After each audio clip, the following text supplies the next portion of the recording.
I think it's really important for young people not to feel restricted in their choices and also to be aware of the choices that are available to them, and obviously the media has an incredibly important role to play in that. I think we tend to talk about science as this big kind of monolith, but of course actually it's this beautiful multifaceted thing. You know, there's almost something for everybody there. And there are so many different aspects of it. You know, somebody that's going to be attracted to working in biology might be a very different person from somebody who's attracted to engineering. I suppose it's about knowing the breadth of opportunities that are out there, and so anything that universities and broadcast media can do to make sure that those opportunities are visible.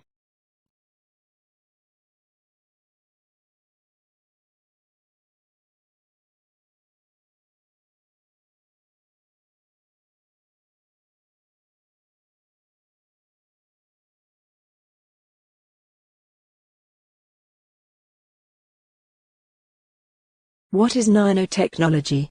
Well, a report that was put together by a combination of the Royal Society and the Royal Academy of Engineering that came out last summer, identified two topics.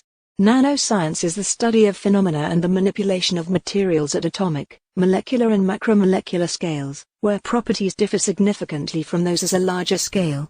Nanotechnologies are the design, characterization, production and application of structures, devices and systems by controlling shape and size at the nanometer scale. So I'll talk a little bit more in a moment about what a nanometer is, but loosely speaking people think of nanotechnologies as being a sort of 100 nanometers or less.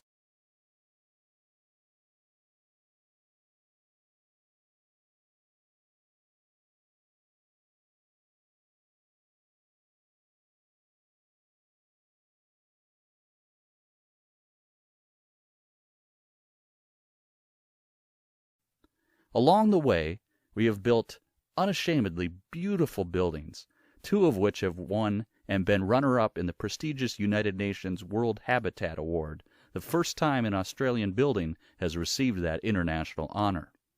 We rely on older concepts of Australian architecture that are heavily influenced by the bush.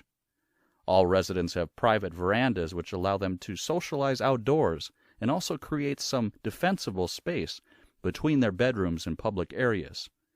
We use a lot of natural or soft materials and build beautiful landscape gardens.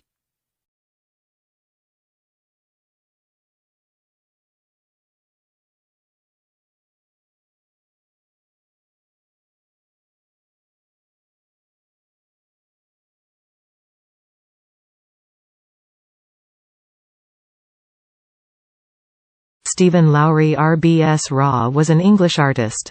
Many of his drawings and paintings depict Pendlebury, Lancashire, where he lived and worked for more than 40 years, and also Salford and its surrounding areas.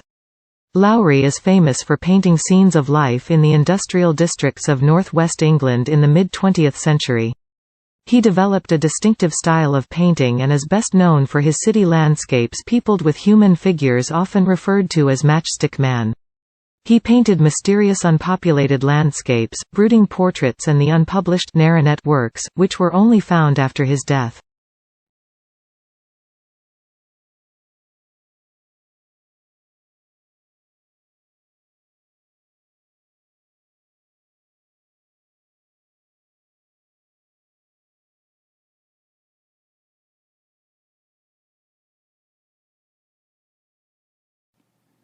Those of you who've never heard of the term Neo-Latin may be forgiven for thinking it's a new South American dance craze. If you're puzzled when I tell you it has something to do with the language of the Romans, take heart. Over the years, many classes who have confessed they are not really sure what it is either. Some have assumed that they are so-called Late Latin, written at the end of the Roman Empire. Others have supposed it must have been something to do with the Middle Ages. Or perhaps it's that Pseudo-Latin, which my 5- and 7-year-old boys seem to have gleaned from the Harry Potter books, useful for spells and curses that they zip one another with makeshift paper ash ones. No, in fact, Neo-Latin is more or less the same as the Latin that was written in the ancient world, Classic Latin. So what's so new about it?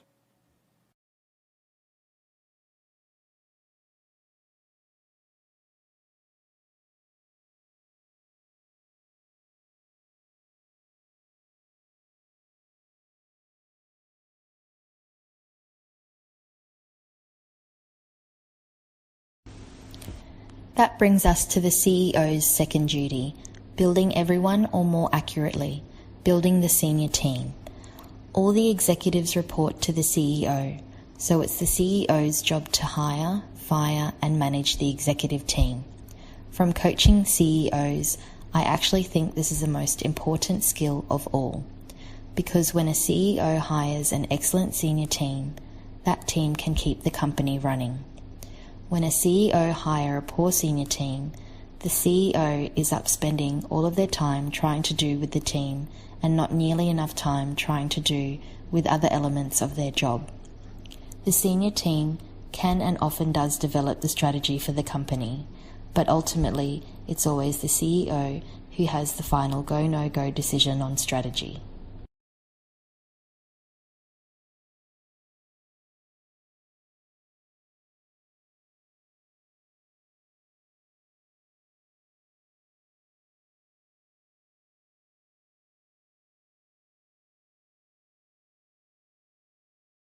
Brooke and her colleague Mark Newman studied who swapped messages with whom on a popular online dating platform in the month of January 2014.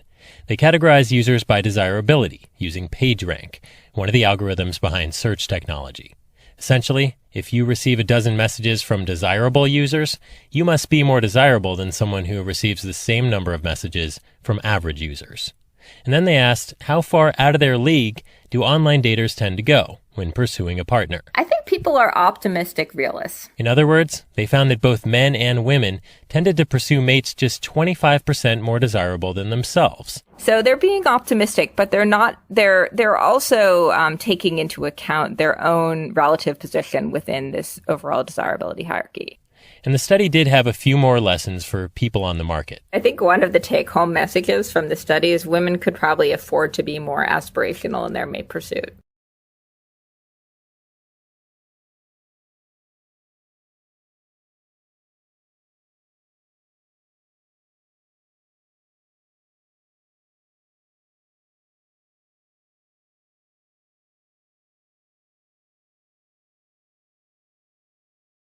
The role of family in society. Families are always related to the economy, the politics, the culture of the society. In herding societies, young people go out when they're 10 or 12 years old, and they hang out with the sheep or the goats, or whatever the herd is. That produces a kind of a loose bond between the pre-adolescents and their parents. In industrial societies, we tend to keep kids in school for longer, and then college is that point when they might break. Or after college, depending on what they're doing.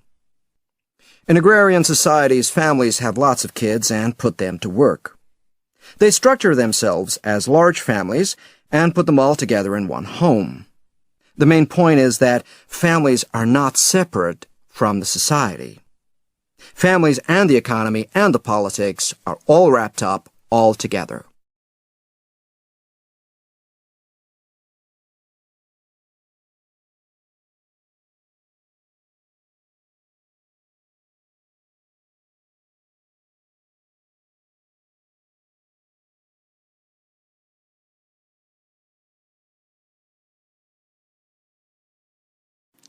Now that story has been scotched as a part of a contingency planning, but it was a symptom of the dramatic turn of events in South Australia, and it flushed out other remarks from water academics and people like Tim Flannery, indicating that things were really much worse than had been foreshadowed even earlier this year.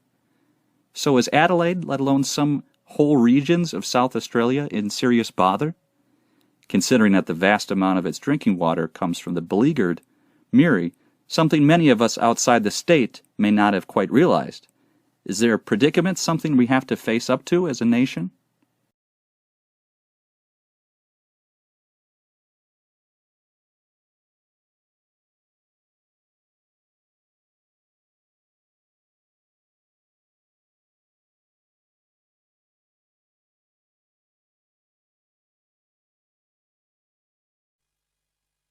It's been a challenging decade for the music industry, with a significant decrease in sales.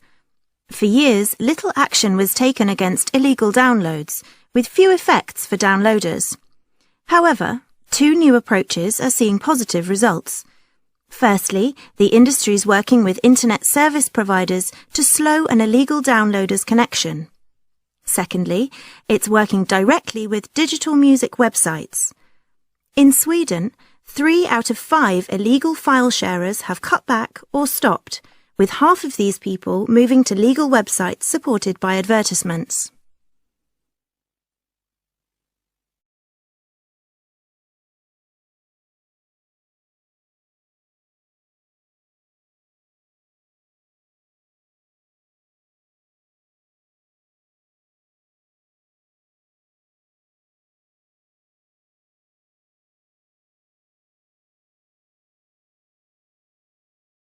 The growth of the modern state brought with it the development of mass political parties and the emergence of professional politicians. A man whose occupation is the struggle for political power may go about it in 2 ways. First, a person who relies on their political activities to supply their main source of income is said to live off politics, while a person who engages in full-time political activities but who doesn't receive an income from it, is said to live for politics.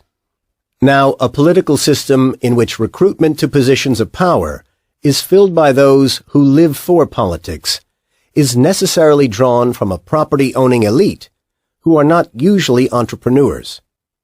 However, this is not to imply that such politicians will necessarily pursue policies which are wholly biased towards the interests of the class they originate from.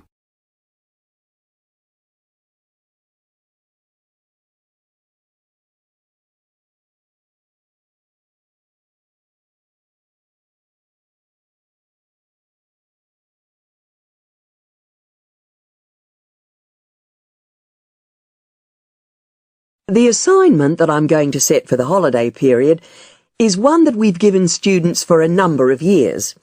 It's quite practical and will allow you to get out and about. It's no good being shut up in your rooms all the time.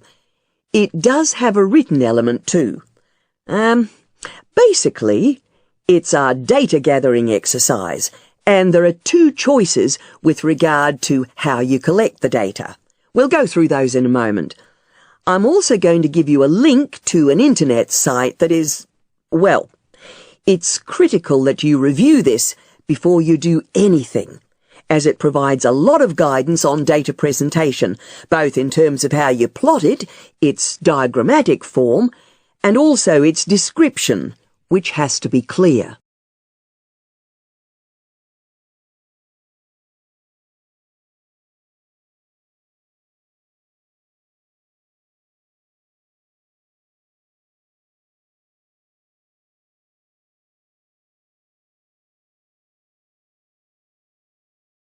Almost everyone has heard of the London Stock Exchange, but relatively few know anything about the London Metal and Commodity Exchanges.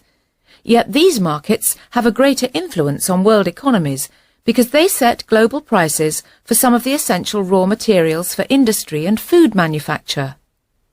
The LME provides 3 basic services to the world's non-ferrous metal trade. First, it is a market where large or small quantities of metal of a guaranteed minimum standard can be bought and sold on specific trading days. Second, it acts as a barometer of world metal prices. And third, it is a hedging medium. That is, it can help traders get some protection from price fluctuations that occur for economic, political, or financial reasons.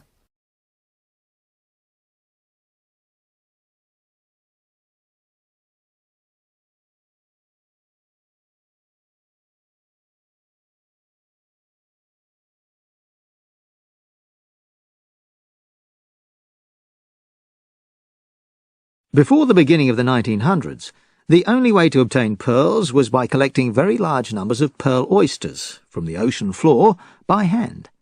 The oysters, or sometimes mussels, were brought to the surface, opened and searched. More than a ton of these had to be checked in order to find just 3 or 4 quality pearls. Divers often descended to depths of over 100 feet on just one single breath. Now, of course, this exposed them to hostile creatures and dangerous waves, not to mention drowning. In some areas, divers put grease on their bodies to conserve heat, and they held a large object, like a rock, to descend, so they didn't have to exert effort going down. Today, pearl diving has pretty much been supplanted by cultured pearl farms. Particles are implanted in the oyster to encourage the formation of pearls, and this allows for more predictable production. The divers who still work do so mainly for the tourist industry.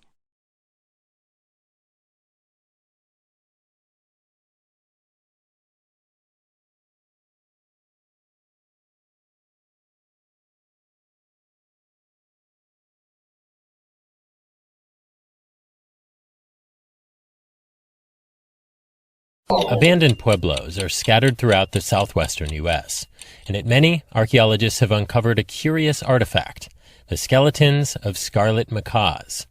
The bird's bright red feathers are known to have been an important status symbol, a signifier of prestige, for people throughout the American tropics and the Southwest, both in the ancient world and today. But macaws are a tropical bird, whose range never extended north of today's U.S.-Mexico border. So how did the Pueblo people obtain the birds? To examine the bird's origin, scientists sequenced mitochondrial DNA found within macaw bones from 2 sites in New Mexico, Chaco Canyon and the Mimbres region.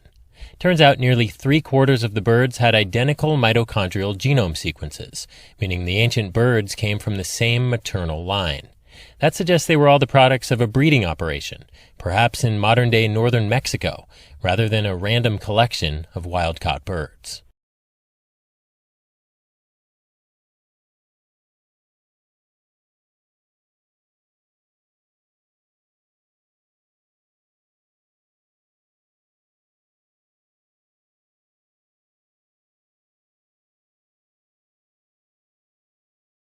Brooke and her colleague Mark Newman studied who swapped messages with whom on a popular online dating platform in the month of January 2014.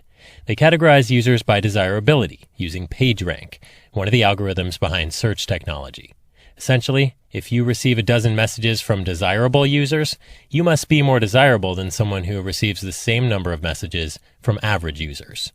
And then they asked, how far out of their league do online daters tend to go when pursuing a partner? I think people are optimistic realists. In other words, they found that both men and women tended to pursue mates just 25% more desirable than themselves. So they're being optimistic, but they're also taking into account their own relative position within this overall desirability hierarchy. And the study did have a few more lessons for people on the market. I think one of the take-home messages from the study is women could probably afford to be more aspirational in their mate pursuit.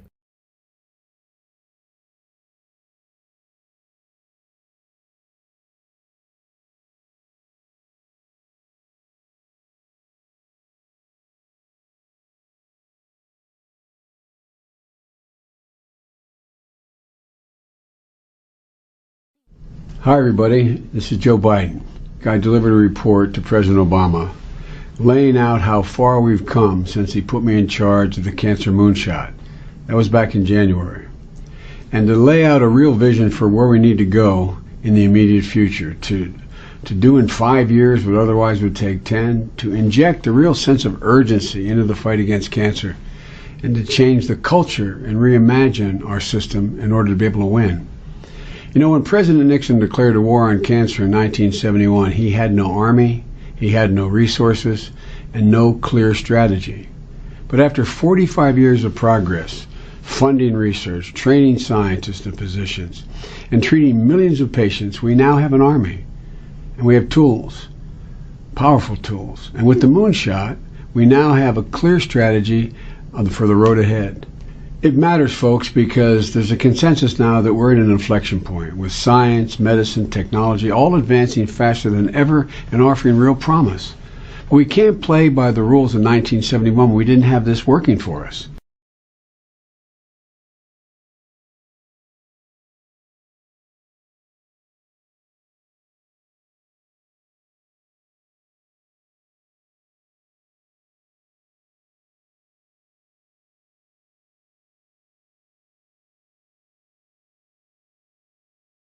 Hi everybody.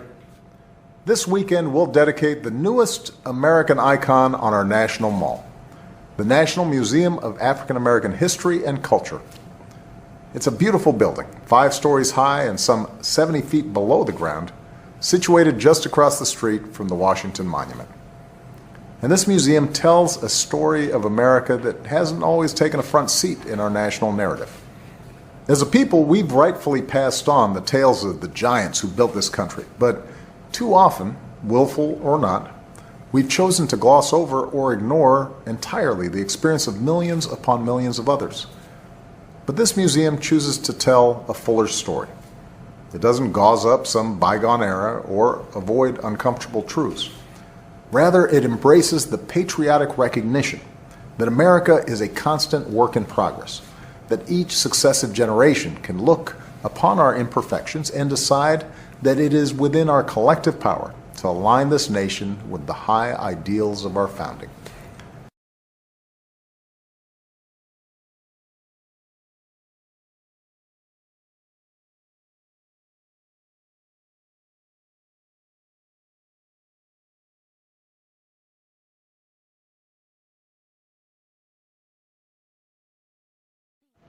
There are a couple different stories you can tell about our economy. One goes like this. 8 years after the worst economic crisis of our lifetimes, our economy has created jobs for 71 straight months. That's a new record. Unemployment has fallen below 5%. Last year, the typical household saw its income grow by about $2,800, the biggest one-year increase ever. And the uninsured rate is at an all-time low. All that is true. What's also true is that too much of our wealth is still taken by the top. And that leaves too many families still working paycheck to paycheck without a lot of breathing room. There are two things we can do about this. We can prey on people's worries for political gain, or we can actually do something to help working families feel more secure in today's economy. Count me in the latter camp. And here's one thing that will help right away. Making sure more of our families have access to paid leave. Today, having both parents in the workforce is an economic necessity for many families. But right now, millions of Americans don't have access to even a single day of paid sick leave.